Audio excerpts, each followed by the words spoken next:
Martes 20 de marzo del 2018, amigos, es un gusto estar con ustedes con lo más destacado en esta jornada del día martes, sobre todo con mucha información importante en el tema político y judicial. Aquí iniciamos.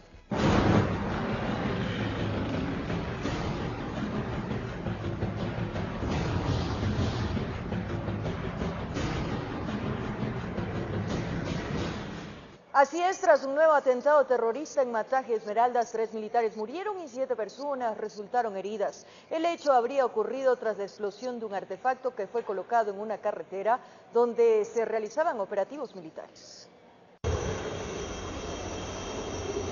El acto terrorista habría sucedido cerca del destacamento naval de la zona de Mataje, en el cantón San Lorenzo, ubicado en la frontera con Colombia. De lo que se ha informado, se confirma que mientras una patrulla militar ecuatoriana realizaba operaciones de vigilancia y control, la detonación de un artefacto explosivo lo sorprendió. No puedo adelantar yo el tipo de armamento, solo sé que es un trauma bastante serio. Producto de este hecho, 3 militares ecuatorianos murieron. Ellos serían el suboficial Luis Alfredo Mosquera Borja, el cabo segundo Jairón Steven Sandoval Bajaña y el marinero Sergio Jordán. De otra parte, se conoce que el sargento Javier Pérez de Estupiñán, el cabo primero Wilmer Álvarez Pimentel y el cabo primero Luis Alejandro Erazo Granizo se encuentran heridos y se los habría trasladado en helicóptero hasta el hospital militar en la ciudad de Quito. Los 3 en estado grave fueron recibidos en emergencia y posteriormente fueron pasados a sala de operaciones en quirófanos. Álvarez Wilmer, quien tuvo una herida importante en los 2 miembros inferiores que requirió amputación de los 2 miembros inferiores. Y al momento está en estado crítico por el shock hipovolémico que mantuvo. También se confirma que otros 8 militares estarían siendo atendidos en San Lorenzo. Ellos son teniente de fragata Miguel León Chávez, cabo segundo Franklin Sisa Castro, marinero John Arriaga, cabo primero Carlos Salazar Quiñones, cabo segundo Víctor C. Borbón Arlbay, cabo segundo Marcos Castro Apolinario. Según información oficial, el artefacto detonado en el sector de Mataje sería de fabricación artesanal y al momento personal de la Policía Nacional y Fuerzas Armadas se encontrarían investigando los hechos para determinar su causa. En este mismo comunicado, el gobierno nacional se solidariza con los familiares de los fallecidos y ratifica que las Fuerzas Armadas cumplen su trabajo con profesionalismo en defensa del territorio y de la población. El presidente Lenín Moreno, a través de su cuenta de Twitter, también se pronunció sobre este caso y señala: rechazamos el acto violento ocurrido hace pocas horas en Mataje Esmeraldas. Estamos golpeando al crimen organizado y la delincuencia común. Nuestra solidaridad con las familias de los 3 miembros de las Fuerzas Armadas que perdieron la vida defendiendo la paz y la patria. Este atentado terrorista se suma a otros actos de violencia suscitados en Esmeraldas durante este año. El primero de estos se registró el 27 de enero en San Lorenzo, mismo que dejó 28 personas heridas. Informó Javier Rosero. Además, el presidente de Colombia, Juan Manuel Santos, mencionó en su cuenta de Twitter nuestra solidaridad con el pueblo ecuatoriano, sus Fuerzas Armadas y familiares de las víctimas del atentado en Mataje. Condenamos todo hecho de violencia. Le pedí al Ministerio de Defensa convocar a la Comisión Binacional Fronteriza. Y para el analista internacional Santiago Orbe, los hechos violentos registrados en la zona de frontera en la provincia de Esmeraldas obligan a emprender políticas de seguridad y de defensa de manera urgente. El nuevo atentado en el sector de Mataje dejó 3 militares muertos. Lo que está pasando en el cordón fronterizo es una guerra protagonizada por quienes serían disidentes de la guerrilla que no se acogieron al proceso de paz y viven del negocio de la droga. Esa es la lectura del analista internacional Santiago Orbe, que es claro en señalar que la violencia en la frontera es consecuencia de lo que él conoce como post-FARC. Las disidencias que aparecen dentro de las FARC, estas que se empiezan a organizar como aparatos militares del narcotráfico. Ahí encontramos a las FARC-CRIM, las FARC ocultas. Que los grupos armados se dedican a brindar seguridad a las organizaciones narcodelictivas que luchan por tener el camino abierto para pasar químicos, armas y luego regresar con grandes cargamentos de droga, utilizando territorio ecuatoriano como país de tránsito para llegar a mercados internacionales. ¿Vamos a ver un incremento de violencia? Por supuesto que vamos a ver un incremento de violencia, porque estos grupos disidentes, estos grupos ocultos, van a tratar de mantener el control del territorio, van a tratar de generar miedo, porque eso es lo que saben hacer, son especialistas en aquello. Además explicó que los brazos operativos de las organizaciones conformadas por disidentes estarían tras la serie de atentados, el más reciente registrado en la zona de Mataje, donde una patrulla fue alcanzada por un artefacto explosivo artesanal que dejó 3 soldados muertos y al menos 7 heridos. Estos grupos armados tratan de tener presencia territorial en estos espacios y ganar control sobre la administración, no solamente de los espacios de poder, sino sobre estos canales y generar un poco de tensión y de miedo, distractores si se quiere. Según las autoridades de gobierno, los ataques responden a los contundentes golpes registrados en la línea de frontera. Han decomisado químicos, droga, armas y varias personas han sido detenidas.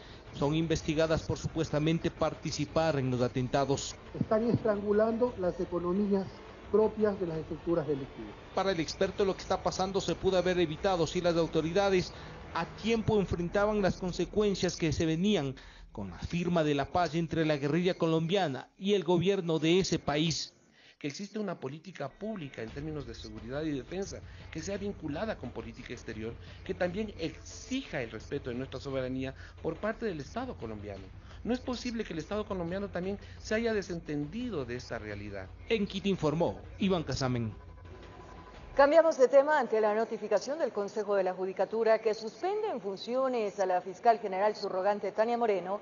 Esta indicó que interpondrá una acción de protección al considerar que los argumentos para este procedimiento no son válidos. En este contexto se nombró a Fabián Salazar como el nuevo fiscal subrogante. El trámite de suspensión provisional en el ejercicio de las funciones de Tania Moreno en su calidad de fiscal provincial de Pichincha y fiscal general subrogante habría sido notificada a la funcionaria la mañana de este martes. Y hay un acto administrativo el cual debo dar cumplimiento en virtud de que existe una resolución firmada por el presidente de la Judicatura en la cual como medida cautelar me suspende. Sobre esta decisión, Moreno afirmó que los argumentos jurídicos no son válidos. Por lo tanto, indicó, interpondrá una acción de protección. Eso lo haremos inmediatamente, justo estaba con mi abogado para obviamente hacerlo debidamente motivada como debe ser. En el antecedente de este trámite impulsado desde la presidencia de la Judicatura, constan las denuncias presentadas por el ministro del Interior César Navas, del asambleísta del Partido Social Cristiano Cristina Reyes y de los abogados en libre ejercicio Fausto Lupera y Carlos Tibán. Esta es una medida cautelar, todavía yo no he sido notificada de alguna apertura ya de algún sumario administrativo, sino que indican que hay hechos graves y urgentes en la cual amerita que sea suspendida. La resolución aclara que esta medida suspende en el ejercicio de sus funciones a la doctora Tania Moreno, sin pérdida de remuneración hasta por un máximo de 90 días. En rueda de prensa brindada el 19 de marzo pasado, Moreno responsabilizó a varios funcionarios sobre su seguridad. Si algo me pasa a mí, a mi familia o a mi grupo colaborador, será netamente responsabilidad del señor fiscal general, del señor ministro César Navas, asimismo del presidente del Consejo de la Judicatura.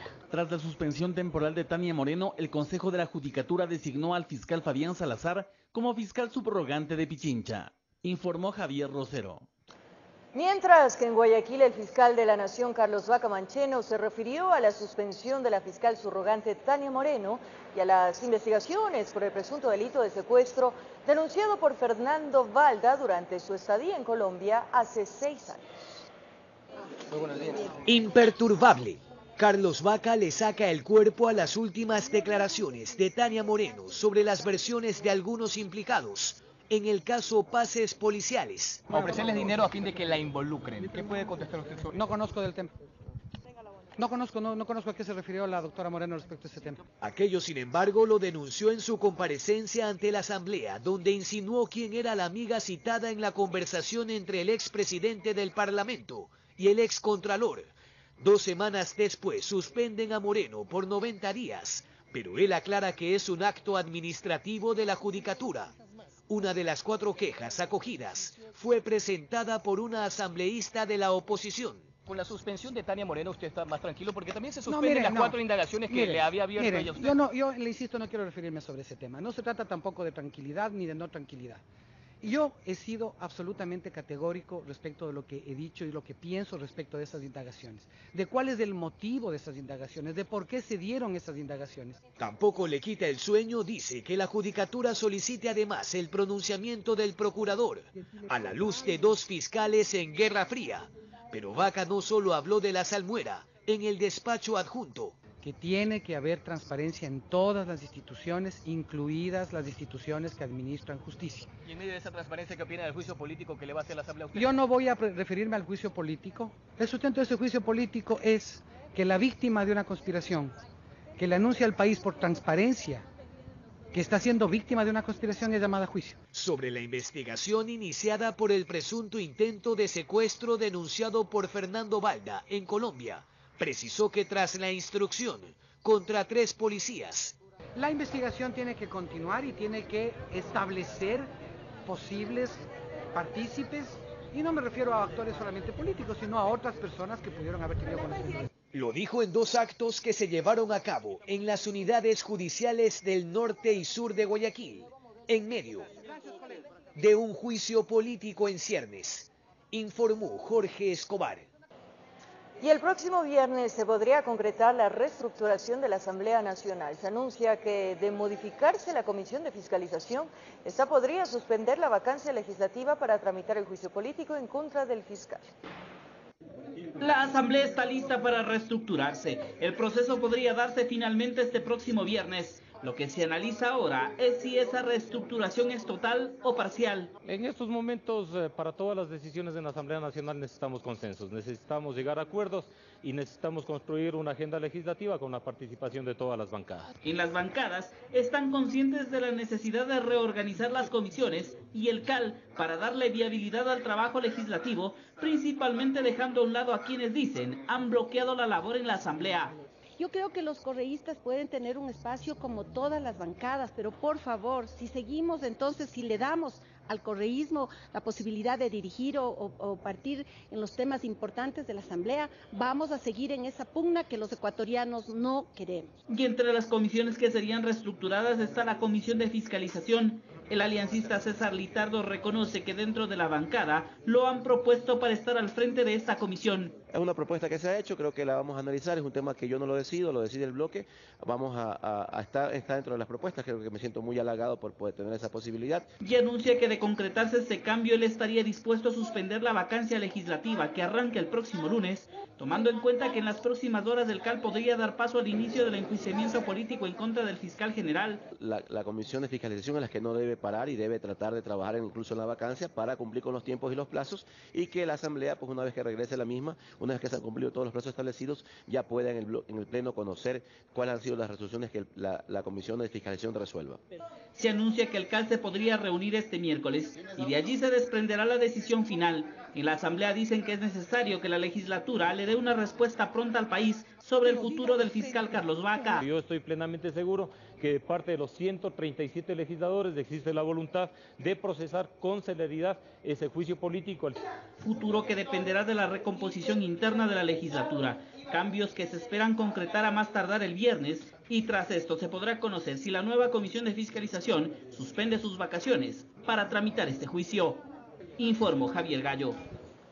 Preocupación existe en el Consejo de Participación Ciudadana y Control Social Transitorio por las denuncias efectuadas en contra del fiscal Carlos Vaca Mancheno y la fiscal subrogante suspendida temporalmente Tania Moreno.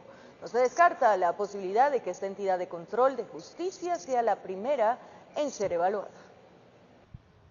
El remesón que se vive en la Fiscalía General del Estado por las denuncias existentes en contra de su titular Carlos Vaca y la fiscal subrogante Tania Moreno, esta última suspendida 90 días por el Consejo de la Judicatura, tienen tranquilos a los miembros del Consejo de Participación Ciudadana y Control Social Transitorio. ¿Preocupa al Consejo Transitorio esta situación que se está viviendo en la Fiscalía? Así es, preocupa mucho por todas estas denuncias. Lo que les podría obligar a tratar más rápido la evaluación y posible designación de las autoridades de la Fiscalía. Vamos a empezar por los que tengan más denuncias. Esperemos dar un orden de prioridad a todos los casos. Son 19 instituciones aproximadamente que están bajo nuestra competencia. Y en cada una de esas decisiones hay más de 3, en algunos 5 y hasta 7 miembros que también están sometidos a nuestra competencia. Sin embargo, por ir rápido no quieren estar sobre la ley. Pero estamos tratando de hacer todos los reglamentos de manera que no se nos critique por haber actuado con arbitrariedad, porque eso es lo que le reclamábamos a Correa, que actuaba al margen del derecho. Con la preocupación de la Fiscalía, quienes integran Unidad Popular llegaron al Consejo Transitorio para entregar un pedido. Es obvio que el Consejo Transitorio debe empezar la evaluación por la Fiscalía General del Estado. La lucha anticorrupción exige que tengamos un fiscal que tenga legitimidad social, que no esté involucrado con casos de corrupción y que no responda al régimen anterior. Este miércoles se podría conocer si la Fiscalía será la primera entidad evaluada por el Consejo Transitorio, informó Héctor Romero. La Policía Nacional capturó a 3 personas que habrían participado en el secuestro del exasambleísta Fernando Balda en el año 2012, tras la audiencia de formulación de cargos realizada durante la madrugada de este 20 de marzo. El juez dictó prisión preventiva para los procesados. Diana F., Luis Che y Jorge E. serían quienes participaron en el año 2012 en el secuestro del exasambleísta por el Partido Sociedad Patriótica Fernando Balda. Los individuos, según informó la Fiscalía, fueron capturados el pasado 19 de marzo de 2018 y actualmente, después de la audiencia de formulación de cargos llevada a cabo durante la madrugada y primeras horas de la mañana de este 20 de marzo, se encontrarían en prisión preventiva. La detención de los 3 individuos se habría concretado gracias a la cooperación conjunta y cruce de información con la Fiscalía colombiana, que a través de la asistencia penal proporcionada a nuestro país, determinó que los hoy procesados, que también formarían parte de la Dirección de Inteligencia de la Policía Nacional del Ecuador, intervinieron directamente en el delito que se les imputa. Según el exlegislador Fernando Balda, su secuestro se dio el 13 de agosto del año 2012, cuando se encontraba refugiado en Bogotá, Colombia. En el lugar afirma que 4 hombres y una mujer lo habrían interceptado y embarcado a la fuerza en un automóvil, que horas más tarde fue capturado por la Policía Antisecuestros de Colombia. En el hecho se habría detenido a uno de los secuestradores, informó Javier Rosero. Y en la Asamblea Nacional se registran las primeras reacciones tras el anuncio del presidente de la República de iniciar el proceso de eliminación de la SENAIN. Los legisladores esperan que se realice una auditoría al trabajo realizado por esta secretaría acusada de perseguir a los opositores políticos.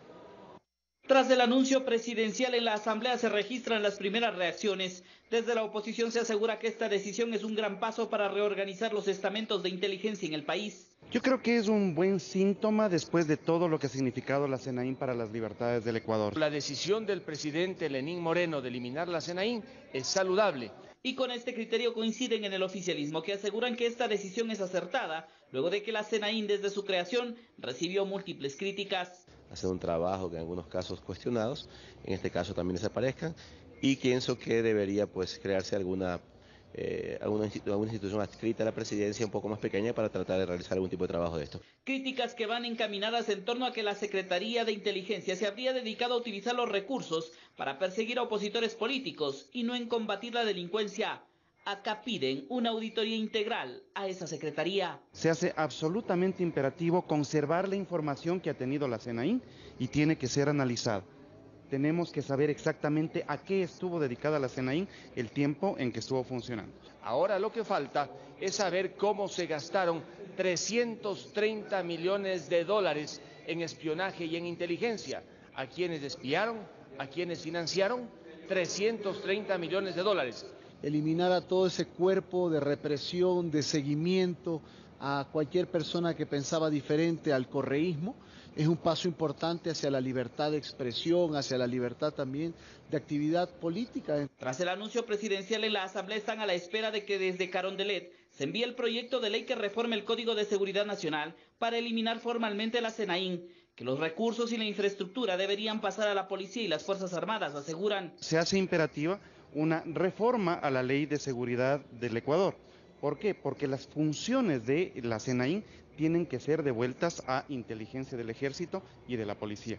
Administrativamente, puede el presidente de la República descuartizar a la SENAIN y la Asamblea deberá eliminarla legalmente. Son las primeras reacciones tras el anuncio presidencial de iniciar el proceso de eliminación de la tan cuestionada Secretaría de Inteligencia. Informó Javier Gallo. Por otro lado, el Contralor General subrogante Pablo Celi mencionó que para esta liquidación de la Secretaría Nacional de Inteligencia, SENAIN, se deberá cumplir con 3 aspectos, entre ellos, concluir la auditoría que está en marcha, donde se investigan los procedimientos para el juzgamiento de los gastos reservados. El anuncio presidencial de cerrar esa institución supone 3 aspectos fundamentales en lo que a la actividad de control se refiere. En primer lugar, debemos concluir con el juzgamiento de aquellos periodos que aún no han sido juzgados. En segundo lugar, debo concluir la auditoría que se inició y que está en marcha a los procedimientos para el juzgamiento de gastos reservados, que es una auditoría a los procedimientos internos de la Contraloría. Y finalmente, como en toda institución sujeta a liquidación, a terminación de sus funciones, habrá también un examen de liquidación institucional de SENAIN. La Secretaría de Inteligencia SENAIN fue creada en el 2009 por el expresidente Rafael Correa a través de la Ley de Seguridad Pública. Expertos en el tema critican su accionar y recuerdan los incidentes por los que quedó marcada. Fue en 2009 que el entonces presidente del Ecuador, Rafael Correa, creó la Secretaría de Inteligencia SENAIN con el objetivo de realizar acciones en contra del crimen organizado. Lo que hace la ley no es otra cosa que coordinar esta inteligencia, ponerla como debe de ser bajo el control civil. El pasado lunes 19 de marzo, el presidente Lenín Moreno, a través de su informe semanal, señaló que dicha entidad sería eliminada. Recogiendo el clamor ético de la ciudadanía, he dispuesto iniciar el proceso de eliminación de la Secretaría Nacional de Inteligencia, SENAIN. Como una decisión acertada pero tardía, define el coronel Mario Pazmiño, exdirector de Inteligencia Nacional, a esta declaración. Creo que es tardía porque esta Secretaría de Inteligencia lo único que ha dejado al país es una imagen de ineficiencia operativa. En 9 años la Secretaría tuvo eventos que la marcaron. En 2015 enfrentó una polémica cuando se reveló que supuestamente el Ecuador había comprado programas de espionaje con una tecnología capaz de penetrar ordenadores y celulares para espiar a sus usuarios. Los entonces legisladores Cintia Viteri y Andrés Páez incluso llegaron al Umbicí para observar cómo operaban en el interior. Esto seguido de varias denuncias de espionaje realizadas por actores políticos de oposición. En 2016 la entidad negó dichas aseveraciones y rechazó que se hayan atacado a objetos políticos o a medios digitales. Les aclaro, la Secretaría de Inteligencia no hace espionaje. Pazmiño señala que dado estos antecedentes, antes de cerrarla se debería investigar y señala por dónde se debería empezar. Todos los operativos, entre comillas, especiales que realizó la Secretaría de Inteligencia, en donde no solo se vigilaba y se seguía a funcionarios del gobierno del expresidente Rafael Correa por parte de la misma Secretaría de Inteligencia, sino también se realizaba pesquisas a las personas de la oposición. La última noticia que se generó en la Secretaría fue la renuncia de Romy Vallejo, un teniente coronel de la Policía en servicio pasivo, que estaba encargado de la misma. Lo sucedió Jorge Costa. Intentamos obtener un pronunciamiento de la Secretaría de Inteligencia, sin embargo se nos dio a conocer que solo las declaraciones del primer mandatario en su informe semanal serán las oficiales. En Quito informó Andrea Orbe. En el ámbito económico, la entrega del informe final sobre el examen especial a la deuda pública tardará 5 días más del plazo establecido, ya que la Contraloría debe cumplir con la lectura de un funcionario que estaría detenido. Este martes 20 de abril, el Contralor del Estado, Pablo Celi, mencionó que se está trabajando en el informe final de la deuda pública, mismo que debe ser presentado en abril, pero que se extenderá unos 5 días más del plazo determinado. En razón de que debemos cumplir con la lectura a un funcionario que está detenido y que fue trasladado a otra ciudad. Recordemos que en el informe borrador sobre el examen especial a la deuda pública presentado por la Contraloría, se dio a conocer que la deuda habría superado el límite máximo, que es del 40%. 65.749.000 millones de dólares. En ese informe consta también que existió un manejo discrecional de las operaciones de endeudamiento. Se refiere a las implicaciones del decreto ejecutivo 1218, que determinó un mecanismo de cálculo de la deuda y de la relación de la deuda con el Producto Interno Bruto, mecanismo no previsto en la ley. No, se aplicó bien el convenio. Lo que ellos dicen es que no debe aplicarse la regla del Fondo Monetario, me parece absurdo. ¿La forma como se aplicó? No. Está mal aplicada, es lo que en definitiva concluye. No, dicen que no debió ser. Así que es un error, yo creo que deben rectificar.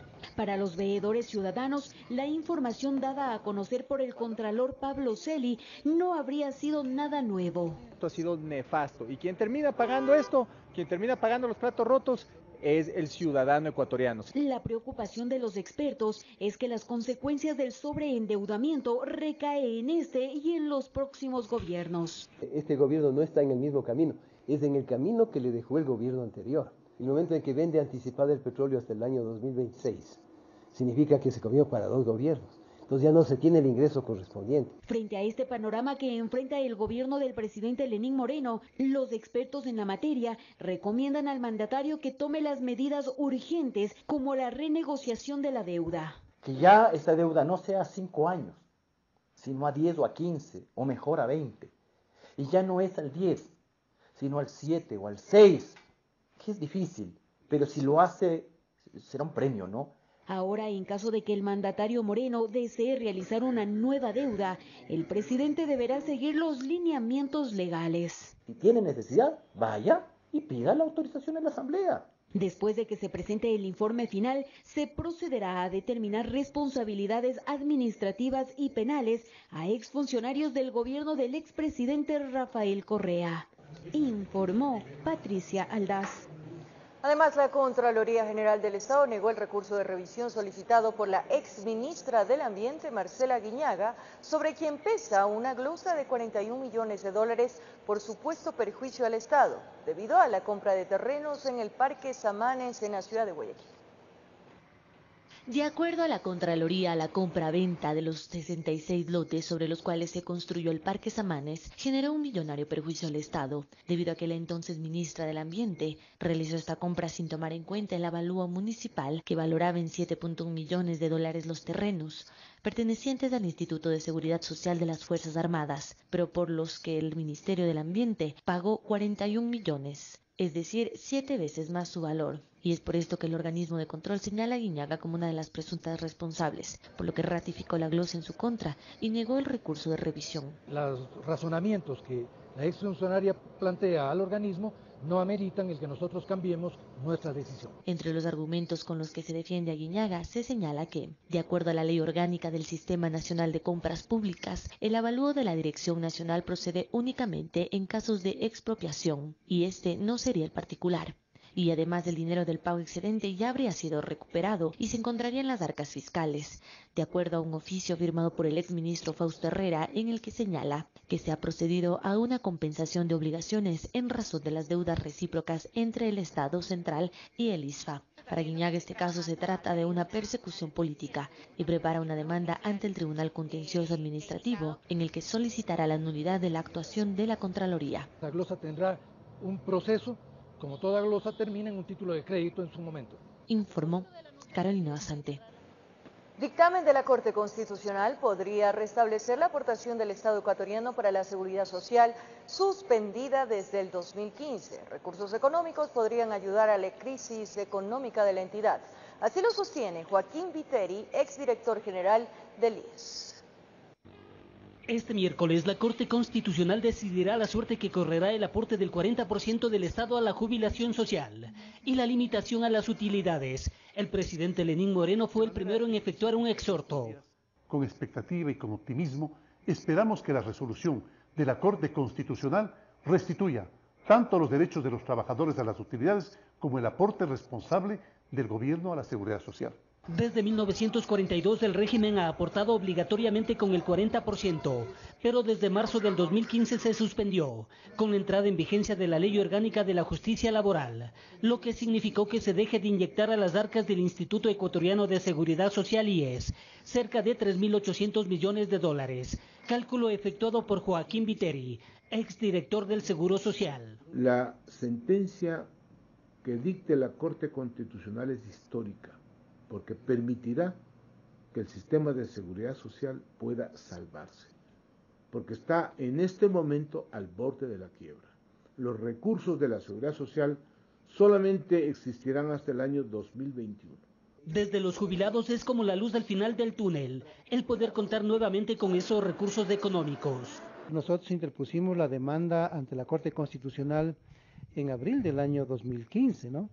Ya estamos cerca de 3 años de lo que ha transcurrido esta demanda, y entonces también nos parece en sentido positivo que la Corte también reaccione. De dar luz verde, la Corte Constitucional será obligación del Estado ecuatoriano buscar un mecanismo de pago.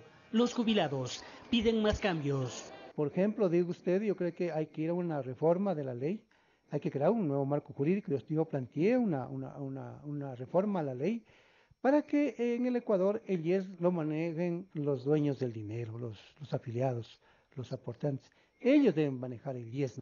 El déficit que existiría en el IES superaría los 10.000 millones de dólares, argumentan los entrevistados, informó Héctor Romero. Momento de nuestra primera pausa, amigos, en el Comercio TV, y atención, al regresar, justicia con mano propia.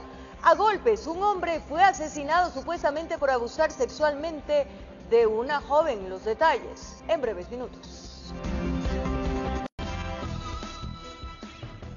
Estamos de vuelta, amigos, en el Comercio TV. Como lo anunciamos, en el sector de Atucucho, al noroccidente de Quito, a golpes fue asesinado un sujeto que supuestamente intentó abusar de una joven.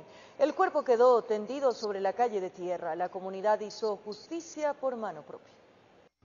Por estas gradas subía la joven mujer hablando por teléfono. De pronto se le apareció un tipo que le habría agredido, no para robarle el celular, supuestamente la empezó a manosear e intentó romperle la blusa. En el forcejeo la chica cayó unos metros. Los gritos alertaron a los vecinos, quienes salieron en auxilio, y el presunto delincuente escapó. 7 de la noche le ataca una chica ahí. Mientras unos levantaban a la mujer, otros le siguieron. No logró huir, fue alcanzado a los pocos metros. Conforme pasaban los minutos, más y más personas se iban sumando. El sospechoso no tenía por dónde escapar. Una barrera humana le cerraba el paso. Las patadas, puñetes, pedradas y palazos llovían de todo lado. Salió corriendo y ahí no sé, le cogieron y le apalearon por allá.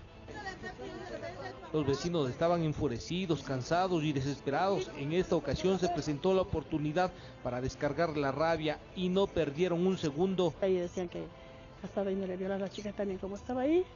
Es que le han intentado violar, que le han tapado la boca hacia la chica mismo. Cuando llegaron los policías de servicio urbano, confirmaron la novedad. Ante la multitud enardecida, solicitaron refuerzos. Hasta Atucucho, a la calle 10, llegaron elementos del BOE para tranquilizar a los vecinos y abrir paso para que agentes de criminalística y DINASED realicen el levantamiento del cadáver. Aparentemente habría sido victimado producto de golpes de gente enardecida. Tal fue la golpiza que le dieron que el sospechoso murió ante la mirada atenta de los vecinos. Aparentemente fue todo un barrio que se levantó y descargó su ira. Difícilmente se sabrá cuál fue el golpe que acabó con la vida del supuesto delincuente. Presentaba golpes y había heridas de carácter cortante en uno de sus miembros superiores. El acto generó que de la zona salgan por ahora los que viven en la calle, los que caminan sin norte, como que la limpia les asustó. ¿Por cuánto tiempo? Es la gran interrogante. En Quito informó Iván Casamen. Un nuevo caso de secuestro extorsivo por poco termina en tragedia en el noroeste de Guayaquil. El taxista víctima de robo denuncia que tras permanecer secuestrado más de 12 horas, los delincuentes intentaron quemarlo juntamente con el vehículo. Se está consumiendo un carro nuevecito, un taxi. Esto fue lo que quedó del taxi amarillo en que se movilizaba el afectado. En su mayoría lata y hollín. Según la víctima, los delincuentes intentaron acabar con su vida, puesto que al momento del incendio, él se encontraba dentro del carro. A él proceden a dejarlo botado aquí en la parte de atrás. Aparte, para no quedar huellas ni evidencias, se mete el tipo este ladrón, corta la manguera de combustible y hace provocar el incendio del carro totalmente. Mi primo quedó lamentablemente sin su herramienta de trabajo. Pero a lo que lo dejaron, él sintió que abajo del carro se metieron y toparon algo de abajo y salió llama. A lo que una persona de atrás le dice, otro señor de un carro le dice, bájese, que le va a explosionar el carro. Él logra bajarse y el carro explosiona. El secuestro extorsivo se produjo cerca de las 7 de la mañana. El taxista asegura que permaneció en cautiverio más de 12 horas y sospecha que durante ese lapso de tiempo los delincuentes hayan cometido fechorías. Cogió una carrera en el Fortín, que fue lo que nos dijo, y lamentablemente lo secuestraron. ¿Para qué? Para que esta pareja que él cogió y agarró se dedique a delinquir en el carro y a hacer un poco de barbaridad. ¿Cómo se encuentra en este momento? Yo tuve que darle unas gotas para dormirlo, porque estaba demasiado nervioso. ¿Lo amenazaron? Lo amenazaron. Mi esposo tiene 64 años. El incendio del vehículo se produjo en la avenida Chucho Benítez, junto a la Ciudadela Sociovivienda, en el noroeste de Guayaquil. Como el taxi tiene cámaras, el ECO 911, queremos que sea público, se vea el rostro de estas personas, por favor. Y a toda la clase taxista amarilla, esté atenta, alerta. El carro permanece aún en el sitio, mientras que la víctima se recupera del momento traumático que le tocó vivir. Informó Jorge Salazar. Cientos de arroceros de varios cantones de la provincia del Guayas cerraron las vías en forma de protestar. Esto por el irrespeto al precio oficial del arroz. Además, exigen pagos atrasados. La mañana de este martes, el machete dejó de trabajar en medio de los cultivos y su metálica estructura brilló sobre la calzada de algunas vías en cantones como Yaguachi, Naranjal, Milagro y Nobol. El respeto al precio oficial del arroz era parte del reclamo que sonó en las gargantas de los manifestantes. Se mejoren y se controlen los precios oficiales de la gramínea del arroz, que es lo que producimos. Los precios de los arroces están malos, los agricultores estamos quebrados. La protesta inició a las 6 de la mañana de forma simultánea. En cuestión de minutos, las vías estaban engalanadas con las interminables columnas de vehículos a la espera de poder cruzar. Los agricultores también exigían mayor control al ingreso de la gramínea desde la frontera sur. El arroz peruano que ingresa acá es el que nos abarata también los costos y por ende nosotros tenemos que caer a vender el arroz al precio que nos quieran pagar los industriales. Un saco de urea vale $23. Hay líquidos que valen 100, 150 dólares, 90 dólares, que no alcanzan ni para una hectárea. Mientras los agricultores ajustaban sus maquinarias para evitar el tránsito de todo tipo de transporte, algunos viajeros preferían utilizar las tricimotos como una forma de hacer transbordo y poder llegar a sus destinos. Sí, colaborando aquí, apoyando a la gente que está ahorita en este motivo de paro. El calor incesante que acompañó a la manifestación hizo que algunos conductores optaran por ponerse cómodos a la espera de que en algún momento se habiliten las vías y tratar de recuperar en algo lo que ya estaban perdiendo. Desde las 6 de la mañana, mi amigo. ¿Qué más queda? Porque un pleno solazo casi. Que espere nomás, porque si nos vamos por allá también está cerrado. Porque ellos tienen derecho a reclamar, pero ¿por qué hacernos daños entre nosotros? Mire cómo estamos. Todavía la UNA le debe, hay agricultores que le debe por 2 meses y no les ha pagado. De que esta situación no puede ser así. Mire cómo estamos, queremos ir a trabajar, no somos vagos. Más de 6 horas duró esta medida, hasta que la presencia de la general Tania Varela logró convencer a las masas de no afectar el libre tránsito ciudadano. Hemos dialogado con todos los agricultores porque esas no son las medidas de hecho que se deben tomar. Sí, vamos a llegar al diálogo porque también somos gente de diálogo nosotros. Finalmente, el gerente general de la Unidad Nacional de Almacenamiento aseguró que ya están generando pagos a los pequeños agricultores. Yo voy a tener liquidez en estos meses y voy a poder pagar tranquilamente la cosecha de invierno y podré recibir también el producto sin ningún problema. El pago más o menos se hará de 7 a 10 días.